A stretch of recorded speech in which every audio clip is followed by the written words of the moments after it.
I am your host, Nero Wolfe. Let's begin our journey.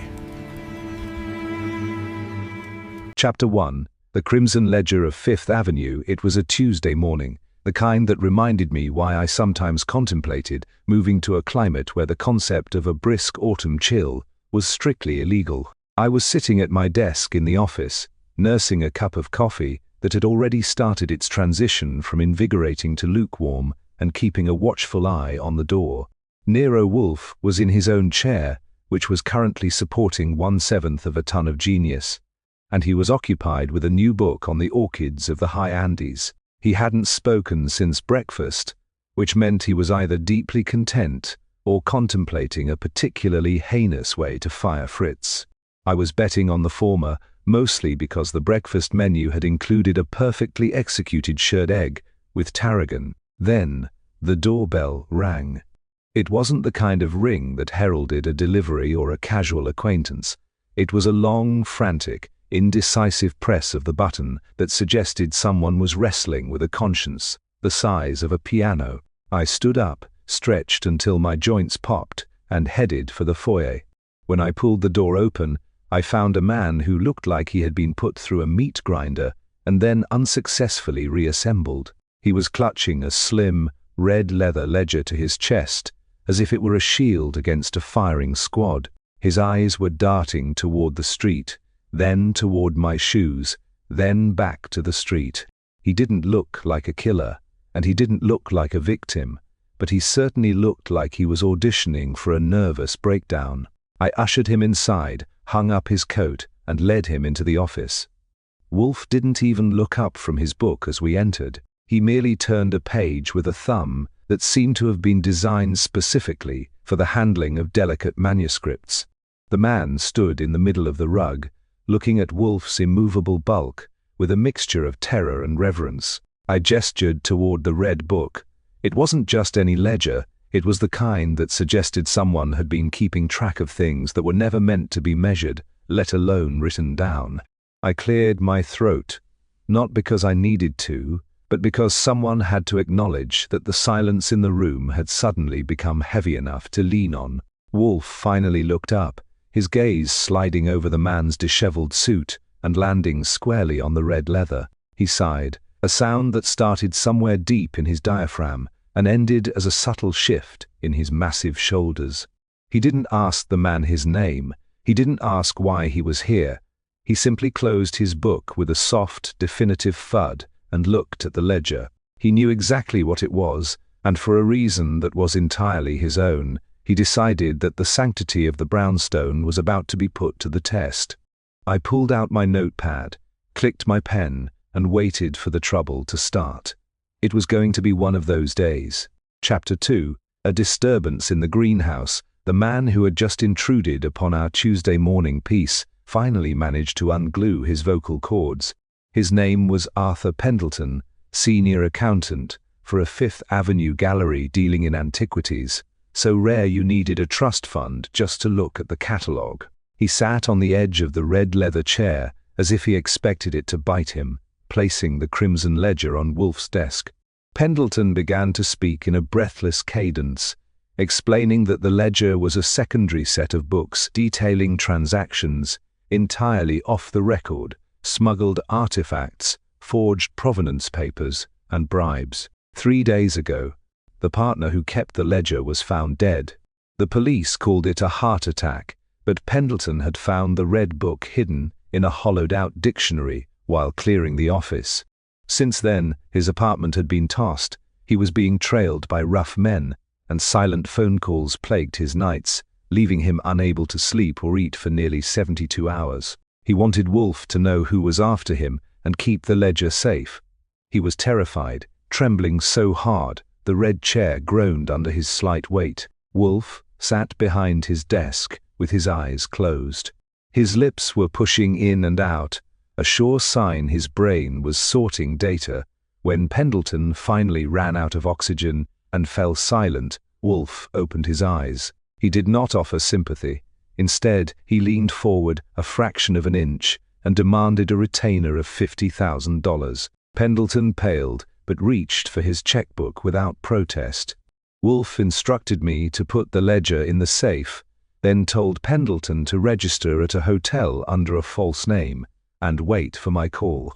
Once the accountant scurried out, I spun the dial on the safe and asked Wolfe why he took the case when he had enough money to buy a small island in the Pacific and furnish it with an endless supply of premium beer. Wolfe grunted, informing me the gallery had recently acquired South American antiquities, including pre-Columbian clay pots designed for cultivating rare epiphytes.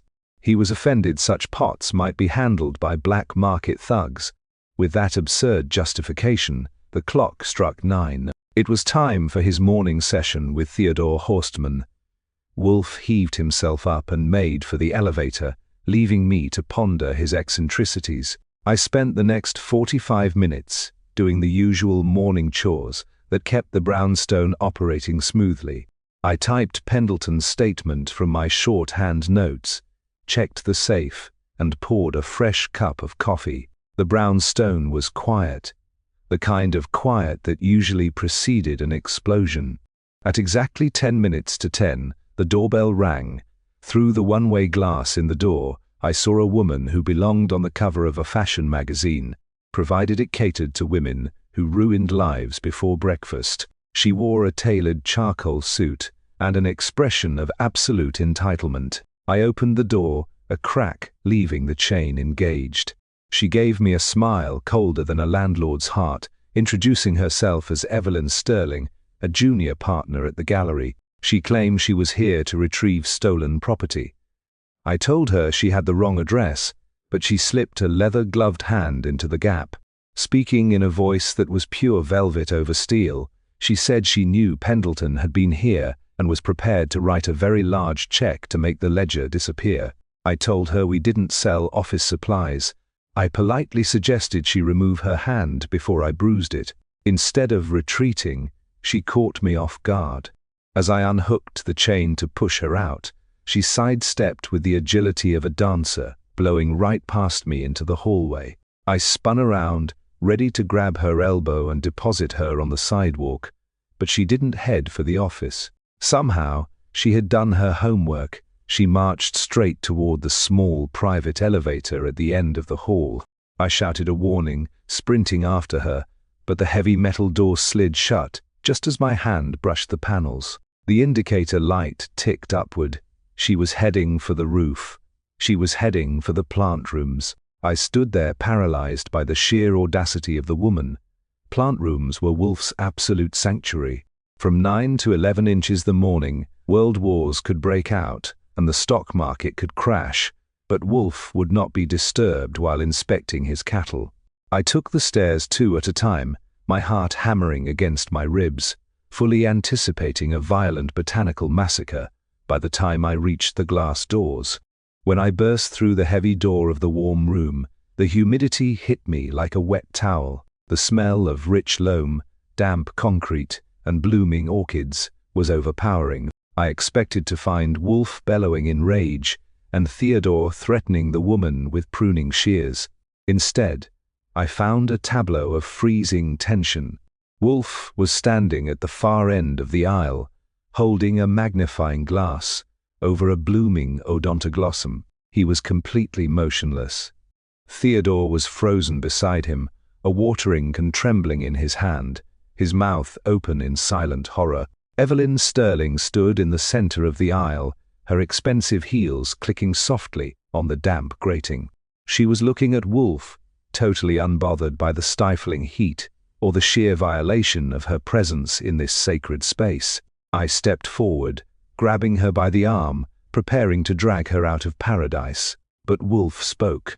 His voice was soft, devoid of its usual booming resonance, which meant he was angrier than I had ever seen him. He kept his eyes on the orchid. He told me to release her arm, escort Miss Sterling down to the office, offer her a chair, and inform her that if she ever set foot in his plant rooms again, he would have her arrested for trespassing. He added he would be down at 11 o'clock sharp to listen to her lies. Evelyn Sterling smiled, a triumphant little smirk, and turned toward the door. The brownstone had been breached, the sanctuary violated by an outsider who did not care for rules, and the game, as they say, was officially on. Chapter 3, The 4 Pillars of Deceit. I spent the 50 minutes between Evelyn Sterling's audacious invasion of the plant rooms and Nero Wolfe's scheduled descent staring at her. It wasn't a hardship, strictly speaking, as she possessed the striking sharp, angled beauty usually painted on canvas and sold for ridiculous sums. But her attitude was grating on my nerves. She sat in the red leather chair, the same one Arthur Pendleton had occupied while vibrating with terror, treating it like a mildly uncomfortable throne. She didn't fidget. She just sat with her gloved hands folded, watching the hands of my wall clock tick toward 11. I used the time to analyze her angles. She was calculating, utterly confident, and accustomed to a world where money smoothed over any indiscretion, including trespassing on the top floor of a West 35th Street brownstone. At exactly 11, the private elevator hummed, the heavy door groaned, footsteps padded across the hall, and Nero Wolfe entered the office. He didn't look at her immediately. He walked around his desk, a magnificent specimen of sheer mass and deliberate momentum, lowering his bulk into his custom-built chair. He adjusted his center of gravity, leaned back, and pushed a button to summon Fritz. Only then did he direct his gaze toward the woman. His eyes were wide open, fixed on her with the warmth of a glacier. Fritz entered silently, placed a tray with a bottle of beer and a glass on the desk, and retreated. Wolfe poured the beer, watched the foam settle, took a slow drink, and wiped his lips with his handkerchief. He was establishing the rules. This was his room, his chair, his schedule. "Miss Sterling," Wolfe said, his voice a rumbling purr, carrying a distinct undertone of menace. "You are an unmitigated nuisance. You have violated my home, disturbed my work, and caused Theodore to drop a watering can on a specimen of Phalaenopsis, Aphrodite I have been nursing for 3 years. If you were a man, I would have Mr. Goodwin throw you into the street. Since you are a woman, I will merely subject you to my contempt." She didn't flinch. "I apologize for the dramatics, Mr. Wolfe. I was told you were an eccentric who respected only direct action. I needed your attention. I am prepared to pay for the damage and for the ledger Arthur Pendleton brought you this morning. Name your price." "I am not a retail merchant," Wolfe snapped. "I am a private detective. Mr. Pendleton has engaged my services, paying a handsome retainer to ensure his physical safety and the security of his property. I do not sell my client's belongings to the highest bidder." Evelyn Sterling let out a short, cynical laugh that sounded like cracking ice. "Arthur Pendleton is a liar, Mr. Wolfe. He isn't the victim. He's the architect of his own panic. That ledger you're guarding, it doesn't implicate the gallery in black market dealings. It implicates Pendleton in embezzling funds and falsifying appraisals to cover his tracks. Richard Galt, our late partner, discovered the discrepancies. He was going to confront Arthur the night he died. I sat at my desk, my notebook open, my pen moving steadily. It was a neat twist. Pendleton says the gallery is dirty. The gallery says Pendleton is dirty. If Mr. Pendleton is an embezzler, Wolfe murmured, resting his fingertips together, why did you force your way into my greenhouse to buy the evidence of his guilt? Surely you would want the police to have it. She crossed her legs, a rustle of expensive fabric. Because Arthur was clever. He intertwined his fabricated transactions with legitimate, highly sensitive acquisitions. If that ledger goes to the police, the resulting audit will freeze our assets and tie up multi-million-dollar sales for years. We cannot afford the scandal. The gallery's reputation would be irreparably damaged. Wolfe closed his eyes. You say we. Who else is involved in this frantic attempt to protect your reputation? The gallery's leadership, she replied smoothly. Marcus Thorne, our senior partner and founder. He is a man who values discretion above all. Then there is Silas Croft, our chief appraiser. He is the one whose signature Arthur forged on the provenance documents. And finally, Helena Rostova, our most prominent financial backer and client. She recently purchased several of the antiquities in question, and she is fiercely protective of her privacy. If she catches wind of this mess, she will withdraw her funding, and the gallery will collapse. So we have Mr. Thorne, Mr. Croft, and Madame Rostova, Wolfe intoned, opening his eyes. A veritable quartet of desperation, with you acting as their aggressive emissary. You claim Mr. Pendleton is a thief. He claims he is a hunted man. Someone is lying, and given the intrusion upon my orchids, I am inclined to view your entire organization with extreme prejudice. I am offering you a simple transaction, Sterling insisted, her composure finally showing a hairline fracture of frustration. Hand over the ledger, you can keep Pendleton's retainer. We all walk away satisfied. No, Wolfe said simply, I have accepted a job. I will see it through. However, I am not unreasonable. I prefer not to drag my heavy bones out of this house to investigate a tangled web of art fraud. Therefore, you will arrange for Mr. Thorne, Mr. Croft, and Madame Rostova to be present in this office tomorrow evening at 9 o'clock. If they refuse, I will hand the ledger over to the district attorney at exactly 9:15. Evelyn Sterling stood up, her face flushed with genuine anger. You can't summon us like errant children. Marcus Thorne does not answer subpoenas from private detectives. He will answer this one, Wolfe said softly, or he will answer to the authorities. The choice is his. Archie, show Miss Sterling out thoroughly. I stood up, walked over, and gestured toward the door. She glared at Wolfe, who had already closed his eyes, and pushed his lips out, dismissing her entirely. She turned on her heel and marched out, her spine rigid. I followed her to the front door, made sure she crossed the threshold, and locked the heavy door firmly behind her. When I returned to the office, Wolfe was pouring the last of his beer. A charming woman, I noted, sitting at my desk. Do you think she'll actually deliver Thorne, Croft, and Rostova tomorrow night? Wolfe grunted. She has no alternative. They are terrified of that book.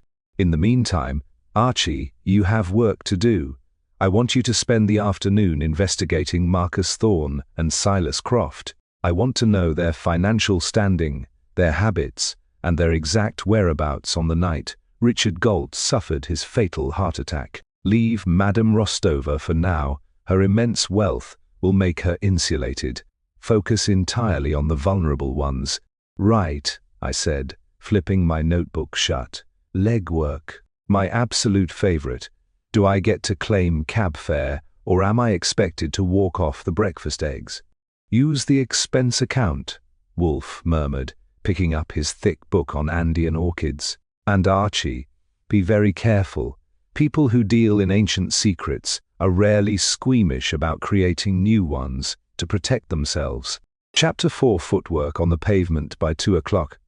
I was out on the pavement doing what Nero Wolfe considered coarse physical exertion and what I considered earning my weekly salary. The rain was threatening to come down, painting the city in shades of slate grey. But Fifth Avenue was as bustling as ever. My first stop was the Thorne and Galt Gallery, a pristine establishment tucked between high-end jewelry boutiques and tailored fashion houses. It looked less like a store and more like a museum where someone forgot to put up the "Do Not Touch" signs. I strolled through the grand glass doors, making sure to adjust my tie and adopt the smug, leisurely walk of a man who owned 3 yachts and spent his Tuesdays spending money he hadn't earned.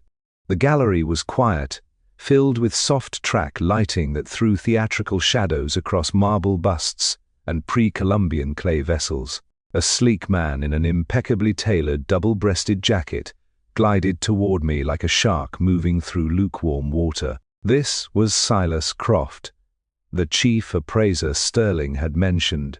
He had thin, nervous hands and eyes that shifted around the room as if expecting an inspector to jump out from behind an Egyptian sarcophagus. "May I assist you, sir?" Croft asked, offering a refined, practiced smile that didn't reach his eyes. Just looking, I said, leaning over a glass display case containing ancient coins. Though, I'm interested in provenances. A friend told me Thorne and Galt had recently acquired some top-tier South American pieces. Clay vessels, specifically. Early stuff. Croft's left eyebrow flicked upward, just a fraction of an inch. But it was enough. He folded his hands behind his back. Ah, the pre-Columbian collection. I'm afraid those pieces are currently tied up in private viewings for our top patrons, such as Madame Rostova. They aren't available to the general public. Pity, I said smoothly. I hear the paperwork on those is a real work of art itself, very meticulous. Richard Galt handled those before his tragic passing, didn't he? The effect of Galt's name was immediate. Croft's jaw went tight, and he took a subtle half-step back. Mr. Galt was a respected partner here. His death was a terrible shock to us all, a heart condition, as I'm sure you know. Sure, I nodded, keeping my tone light and conversational. Heart attacks are terrible things, especially when they happen right after finding something off in the inventory. Tell me, Mr. Croft, do you always verify every provenance document yourself, or do you rely on Arthur Pendleton to handle the fine print? Croft's pale face became a shade paler. I don't know who you are, sir, but Arthur Pendleton is a low-level accountant who has recently suffered a mental strain. If he has been making baseless accusations, he hasn't made any, I lied cheerfully. He's just very nervous, mostly about people following him, breaking into his apartment, and making late-night phone calls. You wouldn't happen to know anyone who's handy with a lockpick, would you? Before Croft could formulate a response, a door at the back of the showroom opened, and Marcus Thorne stepped out. Thorne was built like a heavy cruiser, with thick iron-grey hair, a tailored charcoal suit that probably cost more than my car, and the commanding presence of a man used to giving orders to people who were afraid of losing their jobs. He took one look at Croft's pale face, glanced at me, and sized me up instantly. Is there a problem, Silas? Thorne's voice was deep, smooth, and heavy as pig iron. No problem at all, Mr. Meese. Thorne, I said, stepping forward with my hand outstretched. Archie Goodwin, I work for Nero Wolfe. Thorne didn't flinch. He didn't take my hand either. He just stood there, his cold grey eyes locked onto mine with terrifying discipline. Ah, the private operative. Miss Sterling informed me of her foolish little excursion to your employer's brownstone this morning. I assure you, Mr. Goodwin, whatever delusions Arthur Pendleton has fed to Mr. Wolfe are entirely unfounded. That's what Miss Sterling said, I replied, flashing my best $1,000,000 smile, though she seemed awfully eager to buy back a red ledger that supposedly has nothing in it. Mr. Wolfe asked me to remind you that he expects you, Mr. Croft, Miss Sterling, and Madame Rostova at his office tomorrow night at 9 o'clock sharp. If you aren't there, he hands the ledger over to the district attorney. Thorne's expression remained fixed, a mask of carved granite. Mr. Wolfe has no standing in this matter. He is harboring a fugitive who has stolen proprietary financial records from this gallery. Then call the cops, I suggested softly. Tell Inspector Kramer that Arthur Pendleton stole a set of double entry books detailing off the record transactions, forged provenances, and black market antiquities. I'm sure Kramer would love to take a look at them. A heavy silence settled over the gallery. Silas Croft looked like he was about to faint, but Marcus Thorne didn't even blink. He took a long, slow breath, calculating his odds with absolute precision. 9 o'clock, Thorne said quietly, his voice dangerously level. We will be there, Mr. Goodwin, but advise your employer that he is playing a very dangerous game. Individuals who do not tolerate extortion back the gallery's reputation. Mr. Wolfe doesn't extort, I corrected him, turning toward the glass exit doors. He just likes to solve puzzles. And right now, the puzzle involves a dead partner, a missing ledger, and a lot of scared people in expensive suits. See you tomorrow night, gentlemen. I walked out into the cool, rainy afternoon air, feeling fairly pleased with myself. I had rattled Croft, confirmed that Thorn was as sharp and dangerous as a broadsword, and ensured that the whole gang would show up for Wolfe's party. I grabbed a taxi on the corner of 5th and 42nd, gave the driver the address for a quiet little bar near the docks, where Sol Panzer usually hung out, and leaned back against the leather seat. My footwork for the day was mostly done, but the real legwork was just beginning.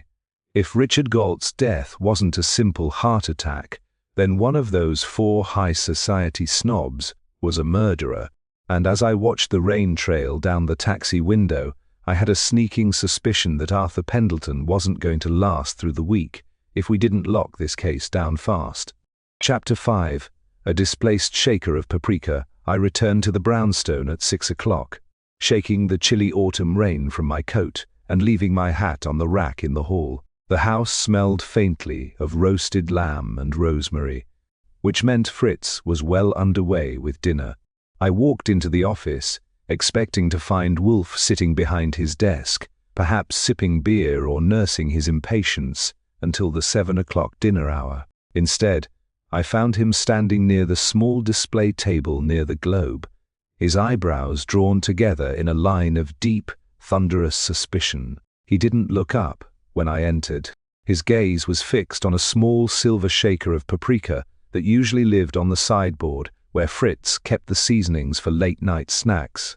It was now sitting precariously on the edge of his primary desk blotter, 2 feet away from its assigned resting place. "Archie," Wolfe said, his voice flat and ominous. "Look at that." I looked. "It's a spice shaker, boss. It looks like paprika. Did Fritz miss the mark?" "Fritz did not move it," Wolfe said coldly. "He knows the precise alignment of every object on that desk. When he brought my afternoon beer at 4 o'clock, the shaker was in its proper location on the sideboard. When I returned from the plant rooms at 5, it was here. Someone has been in this room." I checked the windows. They were locked from the inside, the heavy wrought iron grills undisturbed. The front door had been deadbolted when I left, and only Fritz and I had keys. "Did anyone call while I was out?" "No one," Wolfe replied. "Fritz was in the kitchen from 3 until 4:30 preparing the marinade. He heard no bell. Yet someone entered this room, touched my desk, and shifted an item of no intrinsic value. This is no act of theft, Archie. It is an act of supreme insolence." I walked over to the desk, pulled a clean handkerchief from my pocket, and carefully lifted the silver shaker. Underneath it, sitting directly on the green blotter, was a faint dusting of reddish powder. But it wasn't just a spillover. Someone had deliberately pressed something into the wood frame of the desk blotter, a tiny, metallic pin, no larger than a grain of rice, nestled right in the leather crease. "Well, well," I murmured, using a pair of tweezers from my desk drawer to extract the tiny object. "Looks like someone wanted to listen in on our little chat tomorrow night." A miniature microphone. Very modern, very illegal, and very sneaky. Wolfe's face turned a shade of red that almost matched the paprika. To invade his house was bad. To attempt to eavesdrop on his private domain was an unpardonable sin. His lips pressed tightly together, pushing in and out in rapid succession as his brain worked through the insult. "Who was in the house, Archie?" he demanded softly. Unless a ghost bought a wiretap on 42nd Street, it had to be someone with a key or someone who knows how to pick a lock fast, I said, leaning against my desk. Or maybe our friend Arthur Pendleton wasn't as helpless as he looked this morning. He was alone in this room for 10 minutes, while I went to answer the door earlier. "No," Wolfe growled. "Mr. Pendleton lacked the nerve for such calculation. Besides, this device was placed this afternoon. Examine the front door." I went out to the vestibule and examined the heavy oak door. The lock showed no scratch marks, but when I leaned down close to the brass plate, I noticed a microscopic smudge of graphite on the keyhole. Someone with a set of professional picks and a very gentle touch had slipped into the brownstone while Fritz was busy pounding meat in the basement kitchen. "Saul Panzer," Wolfe said from the doorway, his voice ringing with absolute finality. "Call him immediately." I picked up the phone, dialed Saul's number and got him on the second ring. Saul Panzer was the best freelance operative in the 5 boroughs. He didn't look like much, usually wearing a battered felt hat and a coat that had seen better decades. But he had a memory like a vault and the patience of a stone wall. "Saul," I said when he answered, "Wolfe needs you. We've had a little trespass at the brownstone." "I can be there in 20 minutes, Archie," Saul replied in his quiet, dependable rasp. "Make it 15, I said. "Bring your quiet shoes and a fresh notebook." By the time Saul arrived, Wolfe was back in his grand chair, sipping his 4th beer of the day and looking like a judge, ready to pass a sentence on the entire human race. I handed Saul a cup of coffee, and Wolfe laid out the situation in short, precise sentences. He didn't mention the orchids or his personal irritation. He stuck strictly to the facts of the Crimson Ledger, the dead gallery partner, and the tiny microphone currently sitting inside a glass paperweight on my desk. "Saul," Wolfe instructed, leaning forward, "I want you to track Arthur Pendleton." I placed him at the Hotel Regent under the alias of Mr. Philip Vance. "I suspect he is not as isolated as he claimed. Watch who approaches him. Watch who watches his room. If anyone attempts to contact him, by phone, in person, or through a third party, I want to know within 10 minutes. Saul nodded, jotting down the details in his small, worn notebook, and the gallery people, Thorne, Croft, and the Sterling woman. "Archie has already stirred that nest," Wolfe said with a dark grimace. "They are alarmed. Tomorrow night, they will assemble here at 9 o'clock. But I want to know what they do between now and then. Spend what is necessary. Hire Fred Durkin if you need additional eyes on the gallery premises." "Consider it done, Mr. Wolfe," Saul said, standing up and adjusting his hat. "I'll start with the Regent." After Saul slipped out into the dark, rainy night, I sat down at my typewriter and fed a clean sheet of paper into the roller. The brownstone was quiet again, but the silence felt different now. It wasn't the peaceful solitude of an autumn evening. It was the tense, coiled silence of a trap waiting to be sprung. "Boss," I said over the chatter of the keys, "if they were willing to pick your lock and plant a bug, they aren't going to stand around tomorrow night listening to a lecture. They're playing for keeps." Wolfe didn't answer right away. He turned a page of his thick book on South American flora, his large hand moving with measured grace. "Let them play," Wolfe murmured softly, his eyes fixed on the print. "The beauty of a trap, Archie, is that the prey always believes it is the one doing the hunting, until the spring snaps." Chapter 6.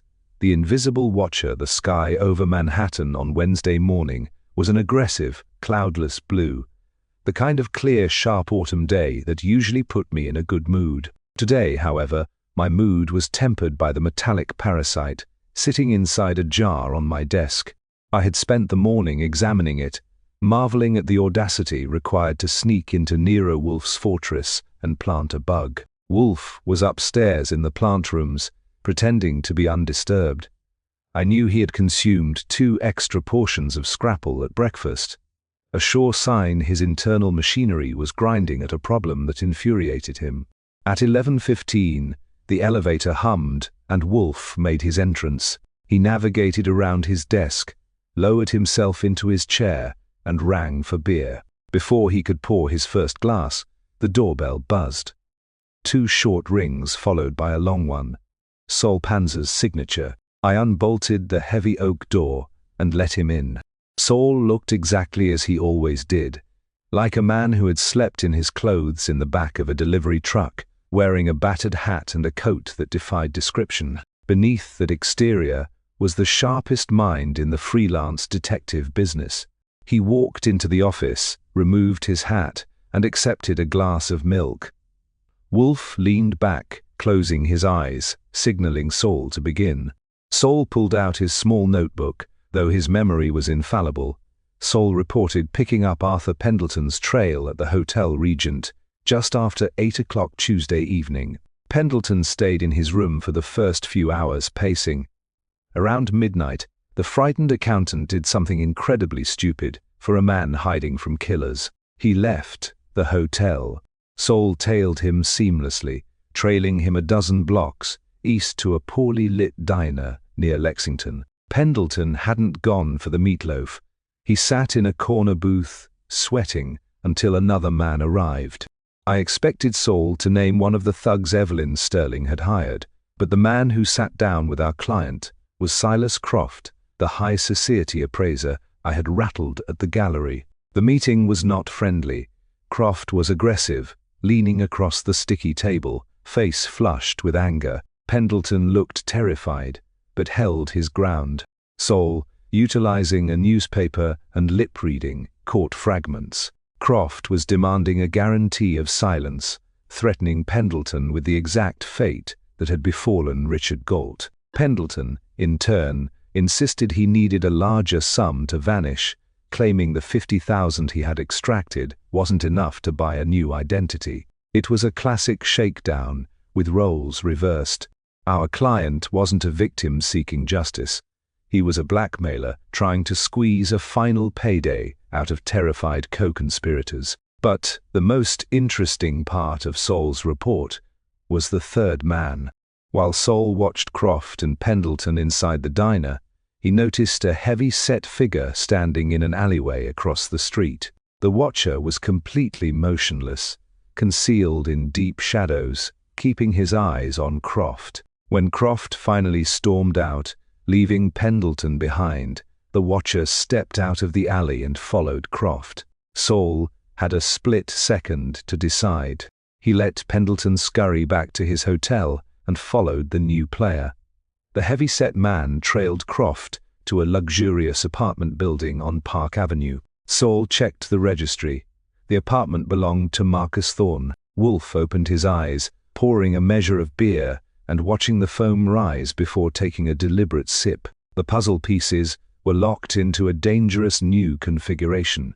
Pendleton was playing both sides, attempting to use Wolfe as a shield while extorting the gallery. Croft was desperate enough to meet a blackmailer at midnight, and Thorne was having his own chief appraiser followed, trusting absolutely no one within his organization. The invisible watchers were circling each other, and the red ledger locked in our safe was the meat they were all starving for. Wolfe placed his glass on the desk blotter, staring at the spot where the silver paprika shaker had sat yesterday. He turned his massive head toward me, his voice a rumbling purr. He told me to retrieve the tiny microphone from the glass jar, reattach it to the underside of his desk, and ensure it was operational. I stared at him, momentarily paralyzed by the sheer lunacy of the order. I asked if he had spent too much time in the warm room and boiled his brain. He ignored my sarcasm, instructing me to carry out the task immediately and prepare to loudly discuss a fabricated change of plans. I took the jar, unscrewed the lid, and extracted the metallic bug with tweezers. Crawling under Wolfe's desk, feeling ridiculous, I pressed the device firmly back into the leather crease. I tapped it twice with the tweezers, giving whoever was listening a nice spike of static, and climbed back into my chair. Wolfe leaned forward, raising his voice just enough to ensure the acoustics carried perfectly to the hidden microphone. Adopting a tone of grave urgency, he declared the situation had escalated beyond acceptable parameters. He announced that he no longer trusted the security of the brownstone safe. Speaking with magnificent theatricality, Wolfe instructed me to remove the crimson ledger, pack it in a discreet briefcase, and transport it to a private vault at the Manhattan Trust Company, exactly at 8 o'clock that evening, a full hour before our scheduled meeting. He emphasized that I would travel alone, taking a taxi from the corner of 35th Street, and that I was not to engage in physical confrontation if intercepted. I played my part, protesting loudly about the risks, complaining about the late hour and reluctantly agreeing to the dangerous errand. When the performance concluded, Wolfe fell silent, leaning back and closing his eyes. Sol Panzer stood in the corner, a quiet grin stretching across his weathered face. The trap was baited. The invisible watcher who had invaded our home was now operating on false intelligence, believing they had a golden opportunity to intercept the ledger before the grand assembly. Wolfe was not going to wait for his enemies to walk through the front door on their terms. He was forcing them into a desperate, reckless move on the open street. And I, as usual, was the prime piece of cheese, sitting squarely on the spring of the mousetrap. Chapter 7, The Gambit of the Chair. By 7:30 that evening, the autumn weather had abandoned all pretense of restraint. Rain was coming down in steady, slanting sheets, bouncing off the pavement and slicking the cobblestones outside the brownstone. Inside, the office was quiet, illuminated only by the green-shaded lamp on my desk and the soft glow from the corner reading light. Nero Wolfe sat in his massive chair, his hands folded across his middle, his eyes closed. To anyone else, he looked like a sleepy mountain of a man catching up on his rest before dinner. I knew better. He was waiting for the clock to strike 8, counting down the minutes until his carefully constructed lure was snatched off the street. I sat at my desk, checking the action on my .38 snub, nosed revolver before slipping it into my shoulder holster. On top of my desk sat a brown leather briefcase, heavy, lockable, and entirely filled with old issues of the Journal of the American Orchid Society. If anyone ambushed me on 35th Street, they were going to put their life on the line for 48 pages of detailed notes on the hybridization of Cattleya trianae. I reached for my coat and fedora, pulling the hat down low over my eyes to keep the drizzle out. "Archie," Wolfe said, his voice cutting through the quiet without him so much as opening an eye. "Remember, you are not a hero in a dime novel. If you are accosted, you will yield the leather bag with an appropriate display of reluctance. You will not engage in heroics that might result in damaged clothing or bullet holes." "Don't worry, boss," I said, adjusting my lapels. "If someone points a gun at my chest, I'll hand over your precious orchid magazines with tears in my eyes. I'm a very convincing actor when my life is on the line. See that you are," Wolfe rumbled, finally opening his eyes. "Saul is already outside. Fred Durkin is at the 9th Avenue corner with the sedan. If the fish bites, do not lose the line." I picked up the briefcase, nodded to Wolfe, and walked out to the vestibule. I unlocked the heavy oak door, stepped out into the damp, howling night, and pulled the door firmly shut behind me. The street was practically deserted, save for the occasional yellow cab splashing through deep puddles along the curb. I turned up my collar, took a firm grip on the handle of the briefcase, and started walking toward the corner of 10th Avenue, making sure my gait looked like that of a man carrying $10 million worth of incriminating evidence. I hadn't made it 30 yards before the shadows between two brownstones separated themselves into a solid human shape. A man stepped out from the alleyway, his hands buried deep in the pockets of a heavy trench coat, his face obscured by the brim of a dripping wet hat. He moved fast, cutting off my path toward the avenue with the smooth, practiced efficiency of a street thug. "Hold up, pal," a rough, low voice rasped through the curtain of rain. "Leave the bag on the curb and keep walking and nobody gets hurt." I stopped, planting my feet on the slippery concrete. I shifted the briefcase to my left hand, letting my right hand drop naturally toward my jacket opening. "You've got the wrong guy, buddy. This is just my evening laundry." "Don't play cute with me, Goodwin," the man spat, pulling a snub-nosed revolver from his coat pocket and pointing it squarely at my midsection. "The bag, right now," I feigned horror, stepping back a pace and clutching the briefcase to my chest like a frightened child. "Look, take it easy with that gun. Whatever's in here isn't worth shooting a guy over." I dropped the briefcase onto the wet sidewalk with a dull thud, raising my hands to shoulder height. "There, take it. Just don't shoot." The man grunted, keeping the gun trained on my neck as he stooped down, scooping up the leather handle with his free hand.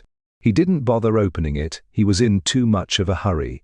He backed away into the shadows, his eyes never leaving mine until he hit the alley entrance and turned to run. I didn't give chase. Instead, I stood on the sidewalk, wiping rain off my forehead, and listened. From 2 doors down, the engine of an unmarked sedan roared to life. Sol Panzer had been sitting in a parked vehicle across the street, and as the mugger bolted down the alley toward 36th Street, Sol pulled out into the downpour, tailing the thief at a safe distance. Up on the corner, Fred Durkin stepped out of a doorway, gave me a brief 2-finger salute, and jumped into his own car to provide backup. I turned on my heel and walked back to the brownstone, pulling my key from my pocket. When I re-entered the office, Wolfe was still sitting in his chair, taking a slow sip of beer. He glanced at my empty hands, then up at my face. "Well," Wolfe inquired softly. "Hook, line and sinker," I said, stripping off my wet coat and hanging it up. A guy in a trench coat held me up at gunpoint 30 yards from the front steps. He grabbed the Orchid journals and took off down the alley toward 36. "Sol and Fred are right on his bumper. Did you recognize him?" He kept his face low, but he had the shoulders of an ex-boxer and a rasp in his voice that sounded like gravel in a blender. I replied, sitting at my desk and reaching for the phone. "My money says he's on someone's payroll at the Thorn and Galt Gallery." Before Wolfe could answer, the phone rang. I snapped up the receiver. "Nero Wolfe's office." "Goodwin speaking." "Archie, it's Sol," came the quiet, raspy voice over the wire. We followed the mugger. He took a cab straight to the Park Avenue address. He just went up to the penthouse. "Marcus Thorne's apartment?" I asked, looking across the desk at Wolfe. "That's the one," Sol confirmed. "He carried your briefcase. He hasn't come back down, but guess who just pulled up to the curb in a limousine?" "Surprise me," I said. "Helena Rostova and Silas Croft," Sol said. "They're all gathering at Thorne's place. It looks like they think they've secured the evidence." I relayed the information to Wolfe. A rare, razor-thin smile touched the corners of his broad mouth, disappearing almost before it registered. He reached for his glass, finishing the last of his beer with deep satisfaction. "Excellent," Wolfe rumbled, his voice dripping with supreme confidence. "They believe they have disarmed us. They will arrive here at 9 o'clock, not in panic, but in triumph. They expect to find a defenseless fat man and his disarmed assistant. Archie, make sure the red ledger is placed prominently in the center of my desk blotter. When our guests arrive, I want them to see exactly what they paid to have stolen." Chapter 8, the final summation. At exactly 9 o'clock, the doorbell chimed with rigid, aristocratic punctuality. I opened the door to admit our quartet of suspects, who swept into the brownstone with the quiet confidence of people who believed they held all the high cards. Marcus Thorne led the procession, his dark overcoat dripping water, his jaw set like granite. Behind him came Evelyn Sterling, radiating cool contempt, followed closely by Silas Croft, whose twitchy eyes darted nervously across the foyer. Bringing up the rear was Madame Helena Rostova, wrapped in a mink coat that could have bought a modest apartment building, her sharp features set in an expression of icy boredom. They marched into the office like a board preparing to execute a hostile takeover. Sol Panzer brought up the tail end, quietly ushering in Arthur Pendleton, who looked pale, damp, and thoroughly terrified. The smug composure on Marcus Thorne's face vanished the instant his eyes landed on Wolfe's desk. Right in the center of the green blotter sat the crimson leather ledger, gleaming under the warm lamplight, like a freshly polished apple. Croft let out a strangled gasp, turning as white as a bedsheet, while Evelyn Sterling's hand froze mid-air as she reached to adjust her collar. Wolfe did not rise. He sat motionless in his custom-built chair, his heavy lids lowered, his hands clasped peacefully over his abdomen. He looked like a serene stone Buddha, watching a group of children realize they had been caught stealing candy from the jar. He gestured toward the yellow chairs arranged before his desk, inviting them to sit. None of them moved for a long, painful moment until Thorn, mastering his shock with effort, sat down slowly, his eyes fixed on the red book. "You look surprised, Mr. Thorn," Wolfe said, his deep voice filling the office with smooth, heavy resonance. "Did you expect my desk to be bare? Or perhaps you believed the crude brute you hired to rob Mr. Goodwin on 35th Street had successfully stripped me of my evidence. I assure you, the leather bag your agent delivered to your Park Avenue penthouse contained nothing more dangerous than 4 back issues of an orchid trade journal. I do hope you found the articles on Andean hybrids illuminating." Thorn's broad hands clenched into tight fists on his knees. "This is absurd," he rasped, trying to rally his authority. "You have assembled us here under false pretenses, Mr. Wolfe. You are harboring a thief and an extortionist in Arthur Pendleton, and you are playing games with stolen property. Whatever that book is, it has no legal standing." "On the contrary," Wolfe purred, opening his eyes fully and letting his sharp gaze rest on each face in turn. "That book is a comprehensive record of murder, fraud, and systematic betrayal. You thought you were fighting over money and corporate reputation. You believed Arthur Pendleton was the central villain because he was greedy enough to attempt blackmail. But Mr. Pendleton is merely a small, pathetic parasite feeding on a far larger corpse. The true corruption in the Thorn and Galt gallery began at the top, with you, Mr. Thorn, and your obsequious accomplice, Mr. Croft." Silas Croft gripped the armrests of his chair so tightly his knuckles turned bone. "White, that's a lie," he blurted out. "I signed those appraisals under duress. I didn't know." "Silence, Silas," Thorn barked, but the damage was done. Wolfe continued without interruption, his tone entirely detached, as if he were laying out a mathematical proof. "The mechanism was elementary. For 3 years, Mr. Thorn and Mr. Croft operated an illicit secondary trade, acquiring looted artifacts, forging provenance papers, and funneling the proceeds through off-the-record transactions. Madame Rostova here was their unwitting financial engine, purchasing high-value pieces under the impression that her privacy was being protected, when in truth her funds were washing the profits of black market plundering. Everything proceeded smoothly until Richard Galt, a partner who possessed genuine integrity, stumbled upon the discrepancies in the inventory." Evelyn Sterling leaned forward, her composure cracking into sharp edges. "Richard died of a heart attack. The doctors confirmed it." "Doctors confirm what the symptoms suggest, Miss Sterling," Wolfe corrected her coldly. "Digitalis toxicity induces symptoms almost indistinguishable from acute cardiac failure in a man with a minor pre-existing condition. Mr. Galt did not collapse from natural causes. He was poisoned during a private late-night drink in his gallery office with his trusted senior partner, Marcus Thorn. When Mr. Galt threatened to expose the enterprise, Mr. Thorn eliminated him. But Mr. Thorn made a critical error. He believed Galt kept the secondary records in his head. He did not know that Mr. Pendleton, noticing the missing funds, had already created the Crimson Ledger as his personal insurance policy. Thorn stood up, his massive frame towering over the desk, his face dark with fury. "You have no proof of poisoning. You have no witnesses. You are spinning fairy tales out of a stolen notebook. I have no need for theatrical dramatics, Mr. Thorn," Wolfe said softly, tapping one finger against the corner of the red book. "The proof is sitting inside that ledger. In addition to financial entries, Mr.